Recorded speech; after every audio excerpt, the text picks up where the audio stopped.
Estimados profesores, colegas y amigos, la editorial NUN les da una cordial bienvenida a la presentación del libro Voces al Margen, Mujeres en la Filosofía, Cultura y Arte. Este libro es coordinado por la doctora Sandra Anchondo Pavón, el maestro Alfonso Ortega Mantecón y la licenciada Blanca Estela Solano Flores. En esta presentación contamos con la presencia de los coordinadores, además de los presentadores, de las presentadoras de este evento. Comenzaremos presentando a los coordinadores. Sandra Anchondo es doctora, es licenciada en Filosofía por la Universidad Panamericana y doctora en Filosofía por la misma universidad. Ha sido miembro del Seminario de Filosofía Novohispana en la Universidad Panamericana e invitada por el Seminario Permanente de Filosofía en México en la UNAM. También ha sido coordinadora de los posgrados en Filosofía en la Universidad Panamericana durante 6 años hasta el 2014, en cuya institución ha impartido también la clase de Filosofía de la Cultura en México, Ética y Filosofía Social. Es autora de La persuasión del bien y la palabra, retórica y filosofía moral en el Código Florentino de Bernardino de Sahagún, y en Editorial NUN coordina este libro, Voces al Margen, Mujeres en la Filosofía, Cultura y Arte, que vamos a presentar. También contamos con la presencia de Alfonso Ortega, quien es maestro. Es estudiante también de doctorado en Humanidades, maestro en Arte Cinematográfico y licenciado en Historia y Comunicación por la Universidad Autónoma Metropolitana en Xochimilco. Es coautor, junto con la doctora Anchondo, de Imaginarios cinematográficos en torno al menosprecio del indocumentado fronterizo, entre la xenofobia y la deshumanización. Y también es coordinador del libro Voces al Margen. Por último, contamos con la coordinadora Blanca Estela Solano. Actualmente es profesora de Ética e Historia de la Filosofía. Estudió Filosofía en la Universidad Panamericana y Litigio Estratégico y Herramientas para la Defensa de los Derechos Económicos, Sociales, Culturales y Ambientales en el Instituto de Investigaciones Jurídicas de la UNAM. Forma parte de la Red Transdisciplinaria por la Defensa de los Derechos Bioculturales y del proyecto Otra Mirada, Mujeres en la Filosofía, Cultura y Arte. Muy bien, pues muchas gracias a los coordinadores por asistir a esta presentación del libro. Les hacemos llegar muchísimas felicitaciones por este gran trabajo que han hecho. Y para quienes nos están escuchando, les voy a compartir la reseña de este libro para que sepan de qué trata y después continuar con las presentaciones. El libro Voces al Margen, Mujeres en la Filosofía, Cultura y Arte, trata de lo siguiente.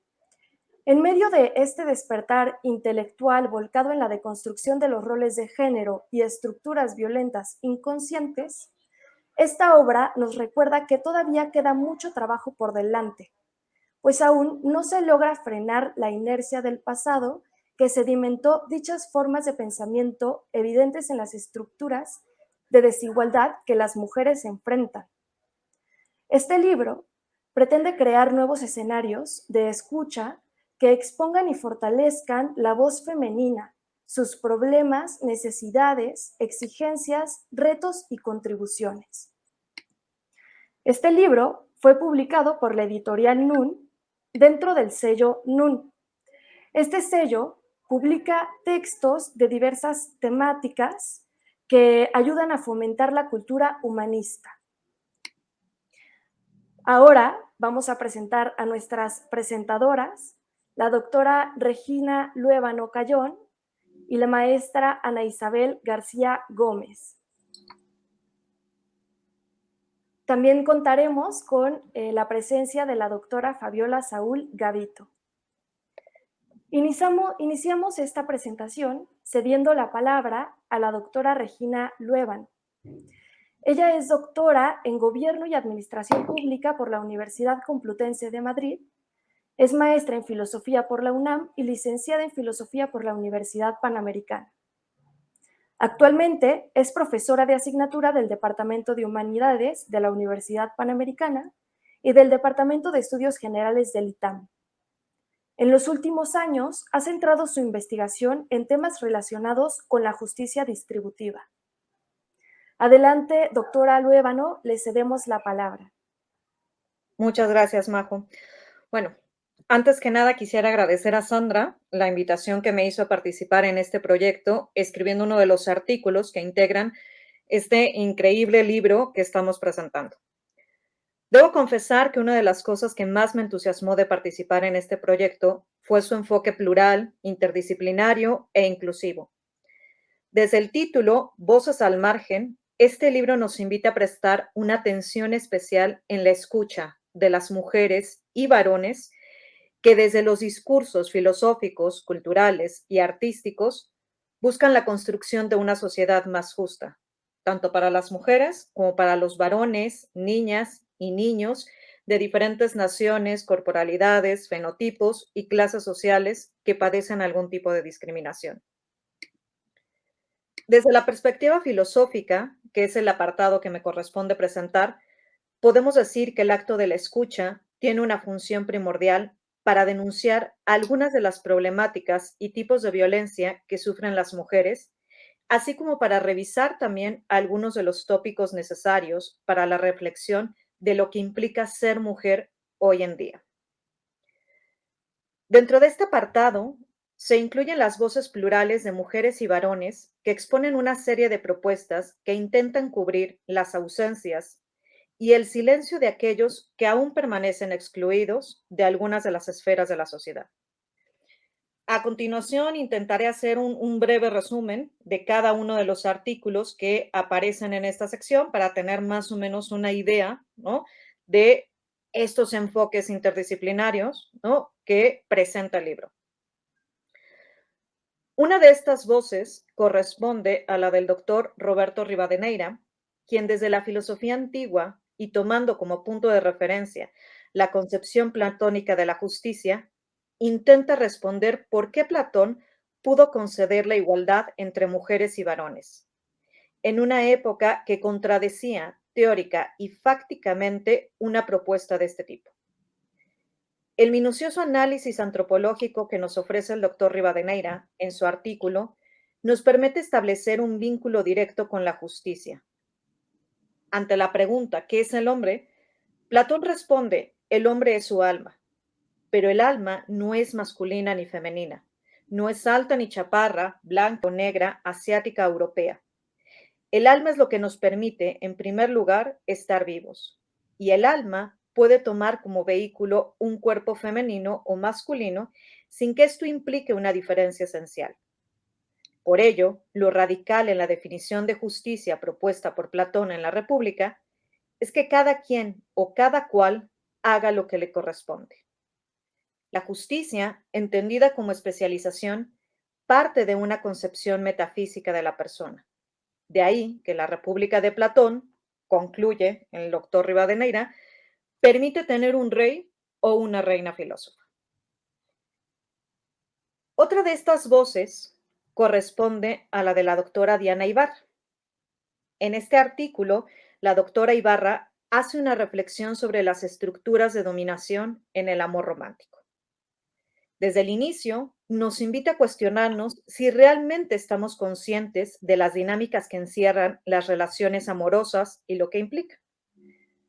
Para responder a esta pregunta, la doctora Ibarra toma como punto de referencia el conocido mito de Psique y Eros, escrito por el latino Apuleyo, en la célebre obra El asno de oro o la metamorfosis.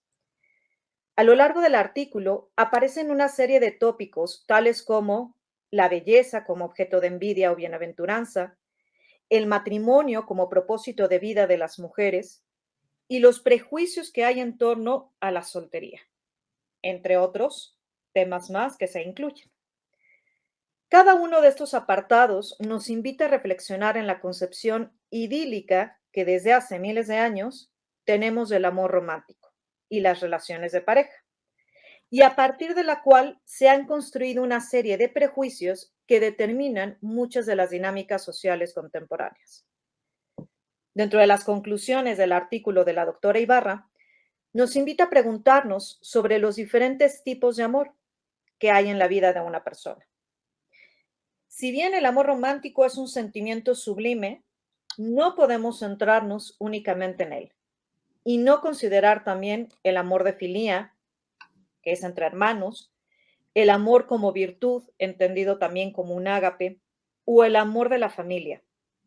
Asimismo, nos recuerda que una relación amorosa no es fruto del destino, ni regalo de los dioses, cosa que a veces se nos olvida mucho hoy en día, ¿no? Sino que es un ejercicio de voluntad, prudencia, diálogo y respeto. Siguiendo el orden del libro, en tercer lugar, podemos encontrar el artículo presentado por el doctor Víctor Isolino Doval, quien nos invita a cuestionarnos sobre el diseño de nuestras ciudades. Uno de los grandes aciertos de este artículo es que la voz de referencia es precisamente la de una mujer, que marcó un parteaguas en la historia del urbanismo, Jane Jacobs. El análisis comparativo que el doctor Doval hace entre la propuesta urbanística de Le Corbusier y la ciudad integradora de Jane Jacobs intenta responder a la pregunta sobre por qué las ciudades en las que vivimos habrían de considerar un diseño distinto, más femenino, más incluyente y menos opresor para las mujeres.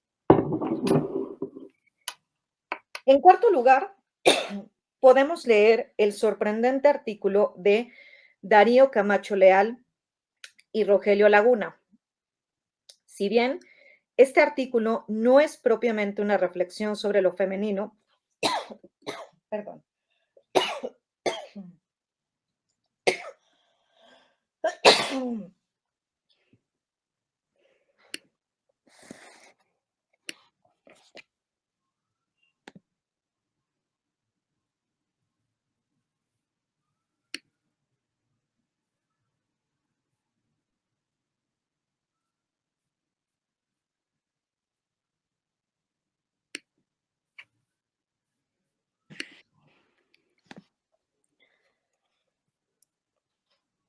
perdón, es que se me secó un poco la garganta, ¿no? Ustedes disculparán.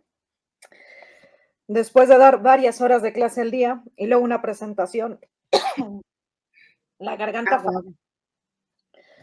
Pero bueno, en cuarto lugar, podemos leer el sorprendente artículo de Darío Camacho Leal y Rogelio Laguna. Si bien este artículo no es propiamente una reflexión sobre lo femenino, ay, perdón, sé que esto no se debería hacer, pero necesito tomar un poco de agua. Sí, Regina, no te preocupes. Adelante. Denme un Mientras segundo. aprovecho para mencionarles dónde pueden adquirir este libro. Pueden encontrarlo en nuestra página web editorialnun.com.mx o en Amazon, así como en impresiones bajo demanda en el resto del mundo.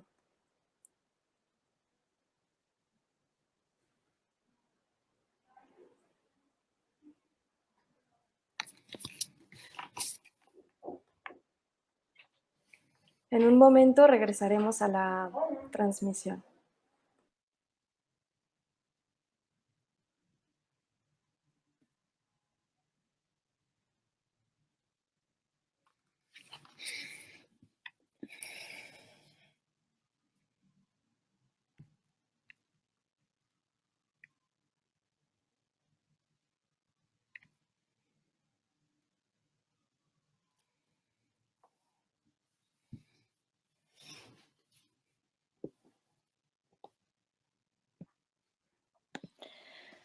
Perdón, mil disculpas.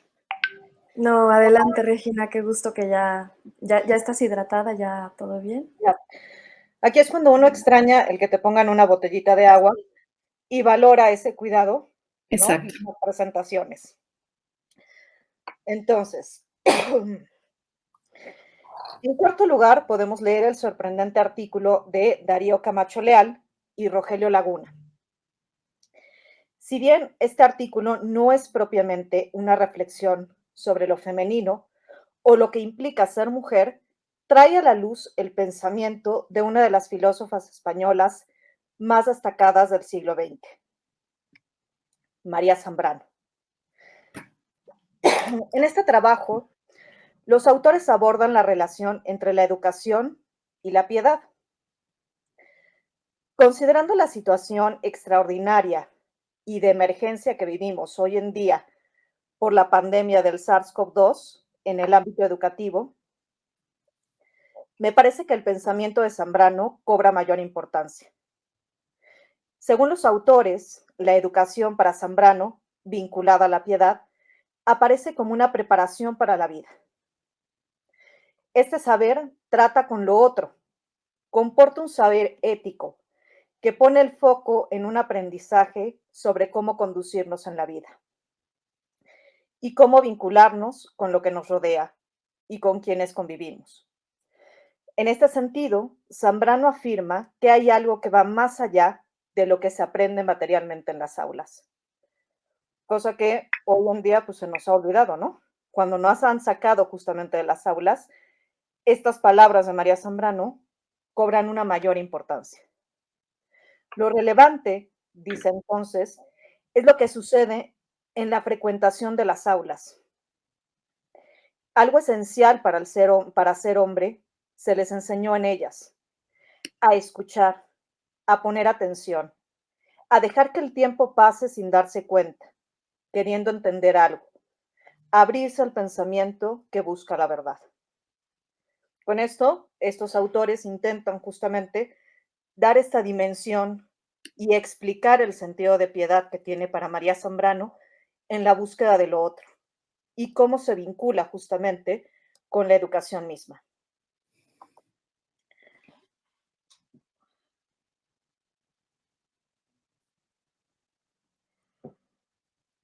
En quinto lugar, nos encontramos con el artículo escrito por Paulina Monjaraz sobre Edith Stein.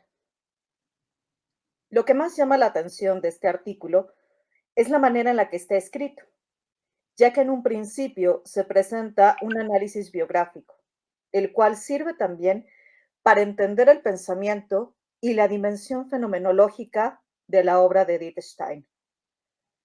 De la vida de Stein podemos concluir que fue una mujer que luchó por ser ella misma, sobrepasando inclusive el rechazo de su familia, de su madre, y siguió el camino de su vida apoyada en convicciones, fruto de una profunda reflexión. Es en toda la extensión de la palabra una mujer filósofa, que pudo rebasar los límites que la sociedad de su tiempo le impuso como mujer, sobrepasándolos, no a través de la violencia, sino mediante su pensamiento y sus acciones, más allá de la discriminación y exclusión que padeció por ser mujer, intelectual, judía, monja y mártir. Por otro lado, y siguiendo su argumento fenomenológico, para Edith Stein se puede hablar de alma femenina, entendiendo por alma como un centro unificador. La mujer, desde su corporalidad, que la constituye como individuo psicofísico, desarrolla de modo individual el ser femenino y, por tanto, no tiene por qué entrar en un esquema o una tipificación impuesta por la cultura. Ahora bien, siguiendo el orden del libro, en sexto lugar aparece el artículo que yo escribí. Sin embargo, prefiero hablar primero del artículo presentado por Sandra Anchondo y Claudia García Parada y al final exponer mis ideas. Tomando como punto de referencia el pensamiento de Eva Kitay, Sandra Anchondo y Claudia García Parada presentan un maravilloso artículo que nos invita a la reflexión sobre la ética del cuidado, Para Kitai, el ser humano es frágil y dependiente, y su modo de vivir en el mundo conlleva una respuesta natural basada en la empatía. Por eso cuidar y cuidar en el modo propio, en lo que hace un ser humano, es amar humanamente. Y la preocupación empática por el bienestar de los otros, particulares o concretos, son al menos tan importantes como las concepciones morales basadas en la justicia, como los derechos, la imparcialidad y la autonomía fundamentadas en la razón. Hoy en día, como sociedad, a veces se nos olvida que nadie está exento de padecer una discapacidad o una enfermedad, ya sea en primera persona o a través de un familiar. Nos hace falta reconocer nuestra vulnerabilidad como personas y que todos somos seres interdependientes. Por último, mi artículo, rápidamente lo explico, está dividido en dos apartados. En el primero, hago una reflexión sobre las condiciones de la mujer como hija, madre y esposa durante el siglo XIX, a partir de la obra de Harriet Taylor Mill y John Stuart Mill. Posteriormente, llevo la reflexión hasta el siglo XX en el debate que encabezaron John Rawls, Susan Moller-Okin y Martha Nussbaum sobre las dinámicas familiares y la manera en la que influyen estas en el desarrollo de los ciudadanos y en la construcción de una sociedad más justa. Espero no haberme extendido mucho, ¿no? Después de que casi me ahogo, ¿no? Pero bueno, ya para no perder más tiempo, le cedo la palabra a la doctora Anabel. Gracias por lo de doctora Regina, pero Muchas gracias. La presento, doctora. Muchas gracias, doctora Albévano, por su participación. Ahora les presentamos a la maestra Ana Isabel García Gómez, quien estudió la licenciatura en Filosofía y la maestría en Historia del Pensamiento en la Universidad Panamericana. Cuenta con estudios en Derecho en el Instituto de Investigaciones Jurídicas de la UNAM. Participó como docente en el programa de prevención de hostigamiento y acoso sexual en las Fuerzas Armadas de México y ha sido profesora de antropología filosófica, ética y filosofía social por más de 10 años. Adelante, le cedemos la palabra. Muchas gracias, Majo. Perdón, ¿esta costumbre se escucha bien? ¿Todo bien? Sí, se escucha bien. Bueno, pues agradezco mucho a los coordinadores de la obra que estamos presentando, Sandra Anchondo, Blanca Solano y Alfonso Ortega, por la invitación a participar en este proyecto y especialmente por convocarme ahora a presentar el apartado de cultura del libro. Es además un privilegio compartir este espacio académico con la doctora Luébano y la doctora Saúl. Considero que la importancia de Voces al Margen radica en que es una aproximación profunda y rigurosa al tema de la marginación histórica que hemos sufrido las mujeres. En la actualidad, existen acercamientos superficiales y frívolos al tema de las mujeres y el feminismo. Por eso me interesa subrayar el rigor que tiene la compilación que hoy nos reúne aquí.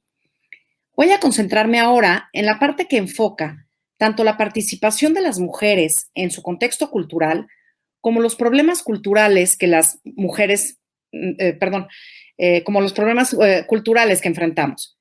Es así que el apartado sobre cultura inicia con 3 capítulos sobre historia, mujeres novohispanas y su importancia, que muchas veces ha sido olvidada.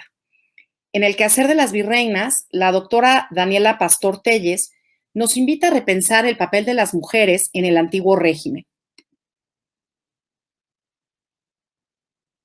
Lo político, en tanto gobierno y administración de los dominantes, lo militar y la economía, son temas que trascienden y que siempre han sido espacios masculinos, mientras que las experiencias femeninas quedan en el orden de lo privado, como la familia o las emociones, y que al ser subjetivas siempre se han considerado carentes de veracidad y rigor histórico. Por eso es que nos damos cuenta que el problema de la interpretación no está tanto en las mujeres ni en el pasado, sino en los historiadores y las historiadoras que preservan el imperativo social del patriarcado y demeritan a las mujeres y acaban negando su agencia. Es nuestro deber, entonces, tanto social e histórico, atender otras realidades fuera de la interpretación dominante. La realidad es compleja y considero que la doctora Pastor nos invita a pensar la historia también como un espacio femenino, pues el orden simbólico patriarcal moderno se fundamenta en la experiencia masculina en la que se da el carácter de universal y objetiva. Repensar la historia de las mujeres, y en este caso de las virreinas, es otra manera de estudiar el pasado, pero también de conocer el presente y plantear el futuro. El hacer historia de las virreinas es hacer historia de las mujeres, aunque el primer problema, como señala Daniela Pastor, es la falta de interés sobre el tema. Y esa falta de interés casi siempre se debe a que se percibe a las mujeres siempre asociadas a sus esposos como un equipaje. Las mujeres siempre han estado asociadas a su entorno familiar y perdían su individualidad. La actividad fundamental de las mujeres era de mediación y de la constitución de la familia, algo que siempre es relevante. La conformación de la corte virreinal corría siempre a cargo de la virreina y de sus damas. Y además de ser un lugar de cultura y diversión, era también espacio de relaciones y de intereses. La mediación como ocupación femenina se ha apreciado usualmente como manipulación y entrometimiento, pero no difiere de otras actividades masculinas. Esta labor de las virreinas era legítima y valorada. Además, algunas virreinas tuvieron una postura e identidad política autónoma de sus maridos. Sin embargo, esto me hace pensar que debemos aceptar la realidad. La mujer no tenía cabida en espacios políticos y culturales, salvo algunas excepciones que no hacen sino confirmar esa regla. Que haya que hablar de excepciones quiere decir que el mundo todavía no es inclusivo. Si las mujeres no están ahí, es porque no ha habido ni hay espacio para ellas. Y esto lo podemos ver en un recorrido por la historia tanto de México como del mundo. El capítulo de la doctora Alma Guadalupe Corona, Nueva España, a través de dos miradas femeninas, Joana de Irazoqui y Catarina de San Juan, sobre dos mujeres novohispanas, nos lleva a un viaje por la Puebla virreinal y resalta ese periodo histórico de múltiples matices. La doctora Corona resalta el trabajo duro, complejo y silencioso de las mujeres novohispanas, quienes fueron las responsables indirectamente de transmitir gran parte de los valores morales y continuar con la labor de los evangelizadores, contribuyendo a la identidad novohispana y mexicana. Aunque lo más seguro es que las mujeres hayan sido vistas como una colectividad amorfa y anónima. Su labor lenta y discreta no fue suficientemente reflexionada y valorada. Como ya hemos mencionado, la mayoría de las mujeres ha permanecido durante siglos en el anonimato. Por su parte, la doctora Virginia Aspe, en su capítulo El Neptuno alegórico de Sor Juana, texto fundacional de la identidad mexicana, resalta cómo Sor Juana Inés de la Cruz hace nacer desde la tradición grecolatina y americana al México mestizo, un México orgulloso que se levanta afirmando su pluralidad de influencias. Quiero nada más revisar aquí una cosita.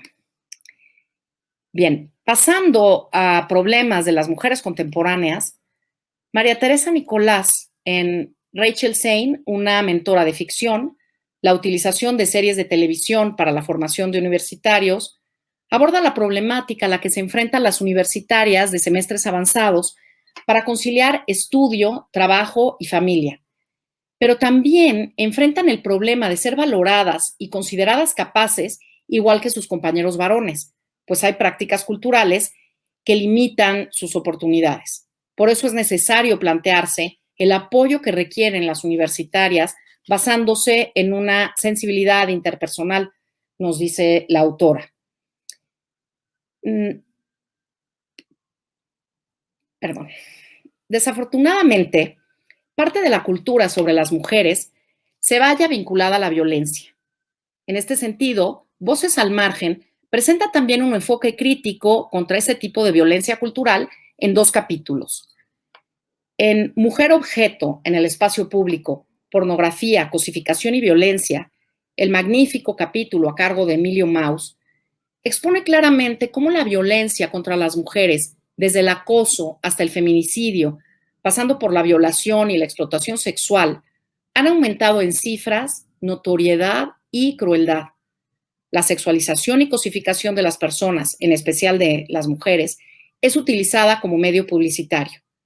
Los estereotipos e imágenes que transmiten los medios de comunicación arraigan en nuestras mentes y perduran en el tiempo. Los mensajes de los medios de comunicación tienen impacto en la psicología, actitudes y comportamiento de la población, como señala Mauss. Los jóvenes crecen pensando que lo más importante es la apariencia y el cuerpo, y este se vuelve un instrumento, un mero objeto a embellecer. Se aprende a pensar y a tratar el cuerpo, incluso el propio, como un objeto sexual. La sexualización de la mujer se percibe desde la publicidad, donde la mujer es utilizada como carnada visual, hasta la forma en que se difunden las noticias y los hechos de violencia, que en ocasiones reducen la empatía hacia las víctimas o incluso las culpabiliza. Eso lleva a actitudes que dificultan el acceso de víctimas a la justicia y dan pie a actos de revictimización. En la industria de la pornografía, la persona, su cuerpo y sexualidad son reducidos a la categoría de objeto, de mercancía o a un medio de producción económica. La pornografía, la cosificación y la violencia contribuyen a normalizar la llamada cultura de violación. De hecho, la pornografía puede considerarse como propaganda para la cultura de la violación. La exposición a la pornografía es un factor importante que contribuye directamente al desarrollo de actitudes y comportamientos sexualmente disfuncionales, y es que la pornografía ha cambiado para volverse más explícita, más gráfica y más violenta. Pornografía, prostitución y trata de personas son fenómenos que se dan de manera circular y relacionada. La cosificación de la mujer constituye el núcleo y preámbulo de la violencia contra las mujeres. La pornografía y prostitución contribuyen a la cosificación y son en sí mismas violentas. El Estado y la sociedad tenemos la obligación de abordar estos temas.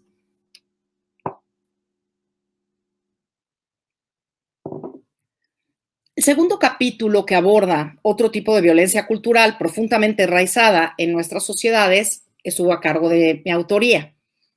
La cosificación de las mujeres tiene otras manifestaciones que parecen una violencia más sutil, aunque también causa estragos, y es el caso de la vergüenza por el cuerpo, con la estigmatización y discriminación que conlleva. Avergonzar a alguien por su cuerpo tiene varias vertientes.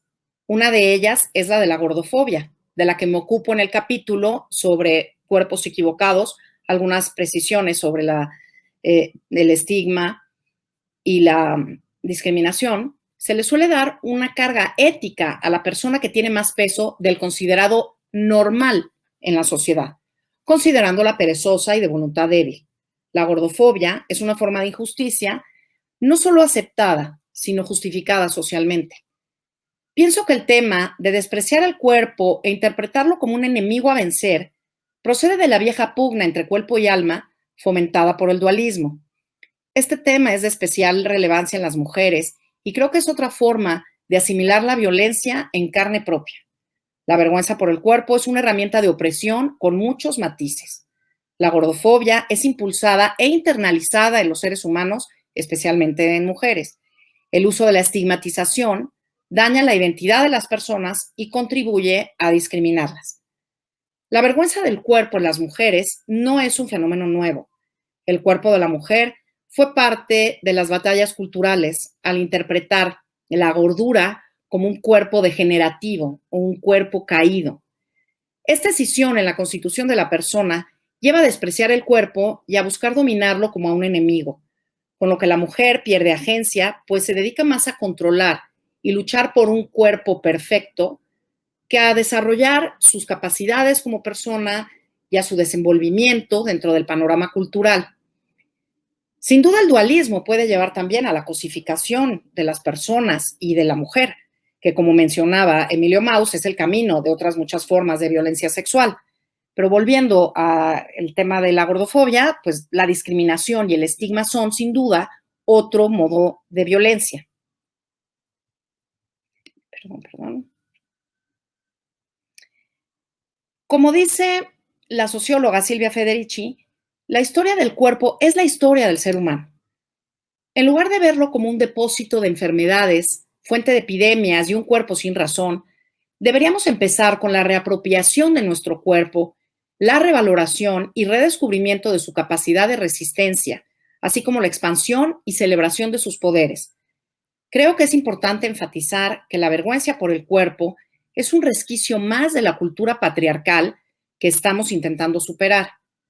La identificación del yo con el control y el cuerpo y las sensaciones corporales como el hambre con instancias ajenas y externas necesitadas de dominio es una herencia de la filosofía dualista de corte platónico o al menos de su interpretación más difundida. Es indispensable comprender la dimensión moral implícita en cualquier expresión del cuerpo de las personas. Por eso considero inaceptable dividir el todo humano en cuerpo y alma. En ese sentido, la vergüenza por el cuerpo se vuelve una herida que afecta a la persona completa y a su dignidad, pues somos una unidad. La constante agresión y desprecio hacia la apariencia de las personas es sin duda un tema filosófico y cultural vinculado a las graves cuestiones del estigma y la discriminación. Cuestiones que se encuentran claramente, en especial en el caso de las mujeres, profundamente conectadas con la cultura y no pueden ser resueltas en sus dimensiones políticas, económicas o académicas si no pasan antes por un cambio cultural. Es necesario entender que el patriarcado es cultural. Por eso el cambio más fuerte ha de ser de tipo cultural para que de ahí se desprendan otros cambios. Es por esto que deseo y animo a que este proyecto, como Voces al Margen, continúe, pues sin duda puede contribuir al cambio que tanta falta hace. Pues muchas gracias. Muchas gracias, maestra Ana Isabel, por su presentación. Ahora vamos a ceder la palabra a la doctora Fabiola Saúl Gavito. La doctora Saúl lo es en Historia del Pensamiento. También es maestra y licenciada en Pedagogía por la Universidad Panamericana. Fue Visiting Research Fellow en el Departamento de Letras Clásicas de la Universidad de Brown en Estados Unidos. Su tesis doctoral formó parte del proyecto de investigación Principios y Bases Normativas y Sociales para una Política Migratoria Incluyente, financiada por la Universidad Panamericana a través del Fondo Fomento a la Investigación UP 2017. Desde el 2011 es profesora investigadora del Departamento de Humanidades de la Universidad Panamericana. Es autora del libro La hospitalidad en la Odisea en el marco del proyecto Principios y Bases Normativas y Sociales para una Política Migratoria Incluyente. Adelante, doctora Saúl, le cedemos la palabra. Muchas gracias, María José, y gracias a ambas presentadoras, a Regina y a Anabel, que también, pues, como es lógico, tengo mucho tiempo de no ver, porque hace mucho tiempo que no vemos a nadie. Y gracias a los coordinadores, a Blanca, a Alfonso y a Sandra, una gran amiga, que siempre está como, bueno, como que siempre me impulsa y me ayuda a colaborar y a trabajar. Este tema en concreto, el tema de la mujer, yo ya lo había estudiado desde que empecé a estudiar el tema de la hospitalidad, porque curiosamente siempre que uno entra en el tema de la hospitalidad, se da cuenta que quienes, por lo menos en los ejemplos prototípicos, quien mejor coordina o quien mejor sabe qué hacer en situaciones hospitalarias suele ser una mujer. Entonces, a mí me toca presentar la tercera parte del libro, que es la parte correspondiente al arte, y el equipo que conformamos esta tercera parte son el maestro Carlos Luis González Arazúa, la doctora Sandra Anchondo Pavón, la maestra Alejandrina Lincoln Strange, el cuasi doctor Alfonso Ortega Mantecón, la maestra Rocío González de Arce Arzabe, la doctora Carla Paniagua Ramírez y una servidora. Estaba revisando la clasificación clásica de Bellas Artes y prácticamente el libro las abarca todas. Sobre la escultura y la pintura hablan el maestro Carlos Luis González y la doctora Sandra Anchondo sobre la representación de la mujer en México del mundo prehispánico al virreinato. y tiene incluso láminas, bueno, fotos, ¿no?, sobre las obras que analizan y llegan a una conclusión. Después, dentro de música y teatro, que quien compendia ambas artes es la ópera, tenemos 2 capítulos del libro. La maestra Alejandrina Lincoln Strange nos habla de Violeta Valery, la mujer que recupera la voz femenina, y el cuasi doctor Alfonso Ortega habla de expiación, libertad y poder, la mujer fatal en la ópera. Después yo hablo de las mujeres en la Odisea, y en el tema del cine tenemos 2 capítulos más. La maestra Rocío González de Arce habla de estereotipos y arquetipos femeninos en el melodrama mexicano clásico, reflexiones desde el cortometraje de remontaje Cementerio Claro, y la doctora Carla Paniagua de Mujeres, sujeto y verbo de la violencia en el cine. La danza es mencionada brevemente por Rocío González de Arce y en realidad solo estaría faltando, de acuerdo a la clasificación tradicional, la arquitectura. Leyendo y releyendo esta tercera parte, pensaba yo que es como una constelación. En cada constelación hay una estrella que brilla por sí sola, que tiene su propia luz, pero que ya en el conjunto forman la imagen que comunica la constelación. ¿Qué mujeres son mencionadas? Pues desde Medusa a la bruja Circe, Helena de Troya, ese es un imperdible, como dicen, ¿no? Penélope también es una imperdible, Dalila la de Sansón, Lilith, Eva, también es básica.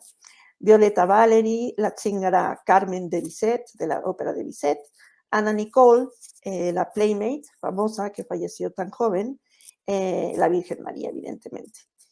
¿Cuál podría ser un hilo conductor de todos estos capítulos? Pues muy probablemente el tema de la fatalidad de la mujer, que a la vez se convierte en salvación. Y ciertamente, sobre todo en las artes visuales, es decir, cine, teatro, como imposición de estereotipos o incluso ya darlos por hecho, ¿no? O sea, si es mujer ya se sabe que es la femme fatale, ¿no?, como se dice en francés. Y me parece que de alguna manera esto sigue encasillando a las mujeres. Entonces voy a decir muy brevemente unos puntos sobre cada capítulo, que además aquí no los voy a comentar en el mismo orden que aparecen en el libro, sino en el orden interno que yo descubrí, según yo.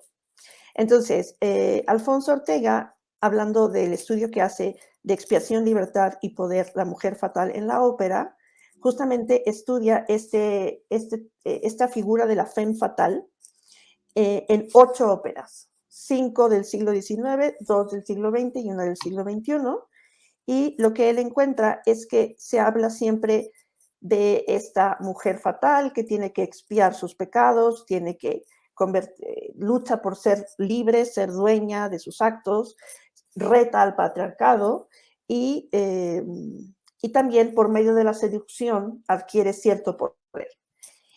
A diferencia de lo que ocurre en la literatura y en el cine, en la ópera la mujer fatal tiende a mostrarse como tal desde su primera aparición. O sea, no disimula, ¿no? O sea, desde cuando uno ve la mujer fatal en la ópera dice, ah, esta es. Y otra particularidad de la ópera con respecto a la representación de la femme fatale es el hecho de que el espectador conoce este personaje a través de sus palabras o las de los demás. Entonces, en ese sentido, es como muy transparente el personaje. Y es un personaje que se repite continuamente. Alejandrina Lincoln Strange hace una maravillosa y sencilla explicación de la evolución de la ópera y el papel de la mujer que, por motivos obvios y por todo lo que explicaron las 2 presentadoras anteriores, pues fue excluida de los escenarios muchos siglos. Entonces, Violeta viene siendo, que es la protagonista de La Traviata, recupera la voz femenina, pero también vuelve a enlazar con esta idea de la mujer que va contracorriente, que es libre, que en cierto sentido reta los estereotipos. Entonces, digamos que se confirma una vez más el papel de la mujer en ese sentido. Uno de los capítulos de los que más aprendí, honestamente, es el de Rocío González de Arce, que se llama Estereotipos y arquetipos femeninos en el melodrama mexicano clásico. Reflexiones desde el cortometraje de remontaje Cementerio Claro. Yo no sabía nada de lo que ella explica, hasta incluso del concepto cortometraje de remontaje, ¿no? Entonces, un found footage, según nos explica ella al principio, es el reempleo de materiales de archivo para construir a través del remontaje una nueva obra. Entonces, este cortometraje Cementerio Claro utiliza 17 films del cine clásico mexicano y los reemplea para contar una nueva historia. Esos 17 films van desde el 1931 a 1965. Y por medio de la técnica del decoupage, que es el análisis plano por plano, y el modelo de 5 componentes del lenguaje cinematográfico, que son imagen, sonido, puesta en escena, montaje y narración, ella hace su análisis y lo que explica en las conclusiones, bueno, lo que ella encuentra como conclusión es que hay como una mitificación de una mujer día y una mujer noche. La mujer día obviamente está asociada a la luz, pero también está asociada a la mujer buena, abnegada, incluso en los ejemplos que pone ella misma, pues está lavando el suelo así arrodillada, es la mujer mansa.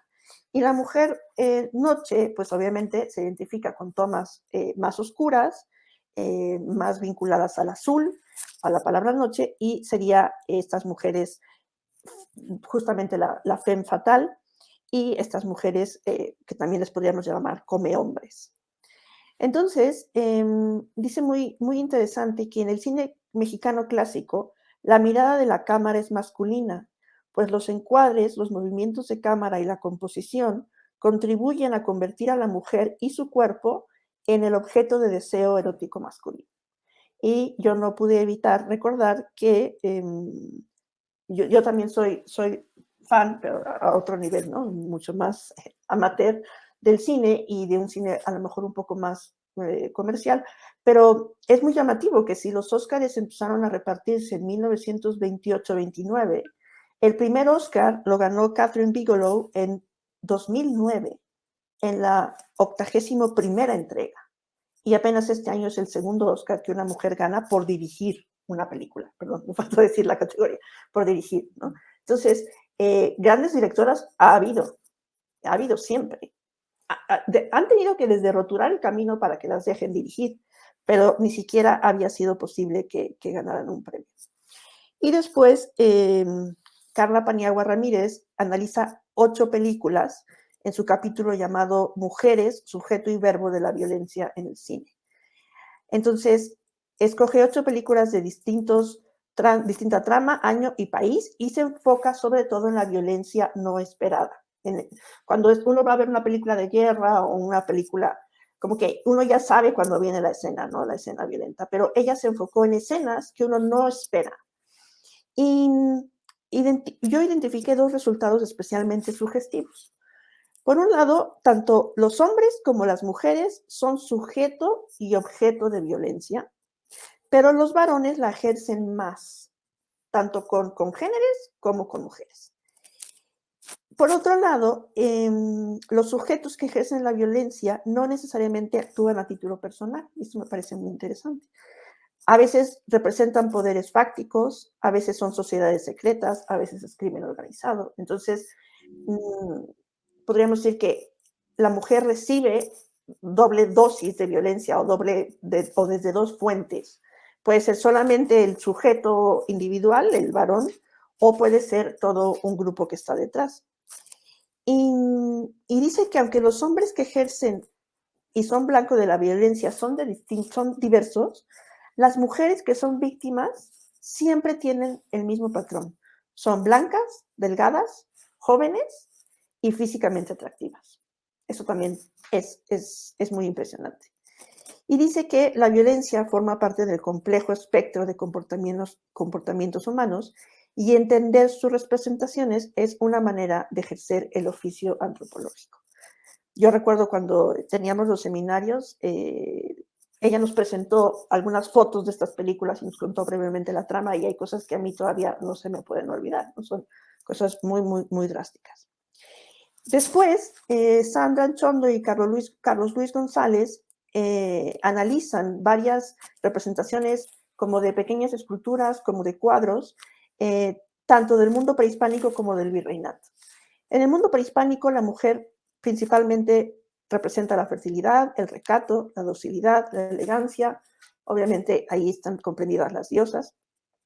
Y en el virreinato, principalmente la Virgen María, la Virgen de Guadalupe, pero también representaciones de mujeres en la vida cotidiana, algunas monjas, como Sor Juana Inés de la Cruz, ya mencionada, y las mujeres de la vida cotidiana, pues son las que tenían dinero para mandarse a hacer un retrato. Y ellos señalan que no conviene idealizar o deificar a las mujeres con arreglo a imágenes y representaciones que surgieron en aquellas épocas, sino intentar comprender con ellas los cambios de los papeles que han desempeñado a través del tiempo.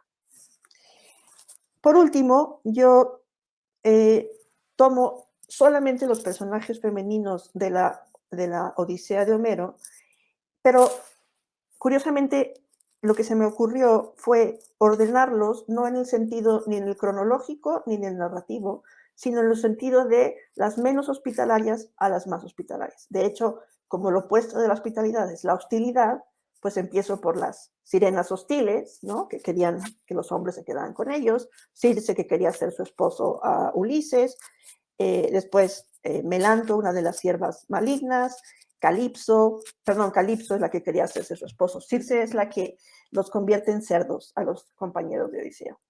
Helena, Nausicaa, Arete, Euriclea y obviamente Penélope. Euriclea siendo la nodriza, que es la primera que se da cuenta que ya llegó el joven Ulises, y por último Penélope. Todos, ya como conclusión, todos estos capítulos del libro nos hablan de formas definidas de ser mujer y muchas veces esas formas definidas de ser mujer no se pueden cambiar. Están absolutamente delimitadas por una cuestión social, por una cuestión cultural. Hay mucha idealización de lo que es ser mujer. Este tema de que la mujer es a la vez salvación, pero a la vez condenación, es algo muy recurrente. Y todo esto me hace resonar una pregunta que llevo pues mucho tiempo ya haciéndome, que es realmente, ¿qué es ser mujer? ¿Qué es lo femenino? Y si para esto necesitaríamos que nos lo diga un hombre. Por otro lado, no sé si alguna vez han pensado esto, seguro que sí. Cuando yo hablo de la mujer, necesariamente estoy hablando del hombre, porque el término mujer implica la existencia del hombre. Si solamente hubiéramos mujeres, la palabra mujer sería innecesaria, seríamos personas, tal vez. Entonces, como que la mujer siempre es mujer frente a un varón, no porque lo necesite para existir, sino porque justamente nos habla de algo que es propiamente femenino y algo que es propiamente masculino.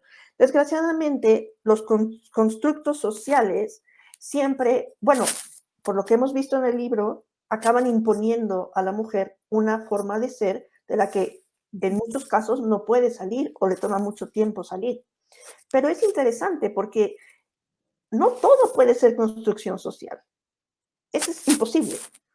Y al mismo tiempo, no ha existido ni existirá nunca una mujer que no esté dentro de un contexto social. O sea, una mujer que pertenezca a una época y a un espacio geográfico determinado. Por lo tanto, la pregunta sobre qué es lo propiamente femenino, que incluye qué es lo propiamente masculino, pues sí se presenta como algo sumamente complejo. De todas formas, a mí me encantó el libro y quisiera terminar con una cita del poeta Pedro Salinas. Él se está refiriendo al estudio de la lengua, pero yo creo que lo podemos aplicar al estudio filosófico de cualquier realidad. Dice, justamente, perdón, antes de la cita, me gusta la cita porque creo que el libro sí provoca en los lectores una mirada profunda, un ir más allá de lo evidente. Entonces, Pedro Salinas dice, está el hombre junto a su lengua como en la margen de un agua en estanque, que tiene en el fondo joyas y pedrerías, misterioso tesoro celado. La mirada no suele pasar del haz del agua, donde se reflejan las apariencias de la vida con belleza suficiente, pero el que hunda la mano más allá, más dentro, nunca la sacará sin premio. Muchas gracias. Muchas gracias, doctora Saúl, por su ponencia. Pues muchas felicidades a todas nuestras autoras aquí presentes.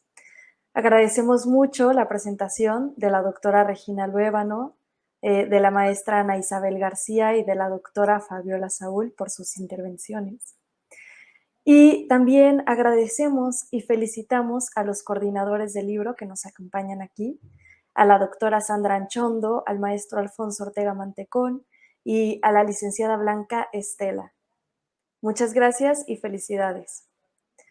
La editorial NUN les agradece a todos por asistir a este evento y los invita cordialmente a adquirir el libro en nuestra página web editorialnun.com.mx o en Amazon, así como en impresiones bajo demanda en el resto del mundo. Muchas gracias a todos.